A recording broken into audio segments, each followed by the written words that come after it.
नमस्ते, माझा अतुल. मी dog trainer आहे आणि आपण डॉग ट्रेनिंग हे डॉगच्या वयाच्या 2-2.5 महिन्यापासून स्टार्ट करू शकतो, जेणेकरून डॉग म्हणजे डिस्टर्ब होणार नाही किंवा काही गोष्टी लवकर शिकतो. जेवढ्या लवकर तुम्ही ट्रेनिंग स्टार्ट कराल. काही लोक 2 वर्षानंतर 1.5 वर्षानंतर ट्रेनिंग स्टार्ट करतात, ज्यावेळी त्यांना काही प्रॉब्लेम येतात. तर तसं करू नका. तुम्ही जर डॉग आणला असेल घरामध्ये एखादा पपी आणि तुम्हाला जर काही नॉलेज नसेल, तर तुम्ही बेसिक ट्रेनिंग हे 2 ते 2.5 महिन्यानंतर डॉगच्या चालू करू शकता, जेणेकरून डॉग लहानपणी जेव्हा काही गोष्टी शिकतो चांगल्या प्रकारे, तो मोठ्यापणी शिकत नाही. तर आपण बेसिकमध्ये मोस्टली लेफ्ट साईडने वॉकिंग करणे, स्टे करणे, सिट करणे, सेकंड करणे, डाऊन करणे, कम गो फिच अप डाऊन, बॉल पेटवाट घेऊन येणे, थोडक्यात तो कमांड ऐकणे.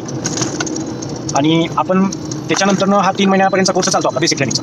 आणि त्याच्यानंतर आपल्या डॉगला 2-2.5 महिन्यानंतर जेव्हा आपण शिकवायला चालू करतो, त्यावेळी शिकूपर्यंत आपल्याला त्याला किती 4-5-6 महिने कवर होतात. तर त्या 5-6 महिन्यामध्ये तो जेवढ्या चांगल्या गोष्टी शिकतो, त्याच्यानंतर त्याला कधीही काही शिकवायची गरज राहणार नाही बेसिक ट्रेनिंगमध्ये. परत अजून जर मोस्टली काय प्रॉब्लेम येत असेल बिहेवियरमध्ये, तर आपल्याला त्या गोष्टी त्याच्या 6 महिन्यानंतर कळायला चालू होतात. लवकर आता कळत नाही तशा. तर आपल्याला जर बेसिक ट्रेनिंग स्टार्ट करायचं असेल तर तुम्ही मला कॉन्टॅक्ट करू शकता, मेसेज करू शकता. आपण त्याच्यानंतर भेटून एक मीटिंग करून आपण बेसिक ट्रेनिंग स्टार्ट करतो. थँक्यू.